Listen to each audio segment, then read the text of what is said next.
मौलिक शैली हो एकदम राम्रो कुरा ताम्बाले किनभने हामीले अहिले सिकिराखेको रिदमहरू चाहिँ विभिन्न खालको छ किनभने डम्फुले एउटा मात्रै ताल धुम धुम गर्ने ताल मात्रै हो डम्फुको हजारौँ ताल हजारौँ शैली छ यसलाई हामीले प्रयोगमा ल्याउनु पर्छ त्यो नल्याएको कारणले डम्फुको ओझेल नपरेको होइन किनभने डम्फुको इतिहासमा हेर्ने हो भने डम्फुभन्दा पहिलो यो एक ताखे डम्फुभन्दा पहिलो कुनै बाजा बनेको छैन डम्फुको उत्पत्ति कालमा सबभन्दा पहिलो बाजाको रूपमा डम्फु उत्पत्ति निर्माण गरिएको हामीले यो दावाका साथ भन्न सक्छौँ किनभने यो डम्फुको अहिलेको यस्तो फिनिसिङ रूप भयो होइन पहिला त यस्तो फिनिसिङ रूप छैन तर पनि त्यो आदिम कालमा ताप्पा पेङदोर्जेले बनाएको डम्फु चाहिँ नेपालको बाजाको हिस्ट्रीमै सबभन्दा पहिलो हो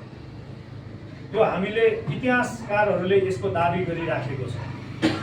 त्यो बेलामा अक्षर थिएन त्यो बेलामा लेख्ने सभ्यता थिएन तर त्यो ढुङ्गे युगमा पहिलो बाजा चाहिँ यो एक ताखे डम्फु निर्माण भयो र त्यसपछि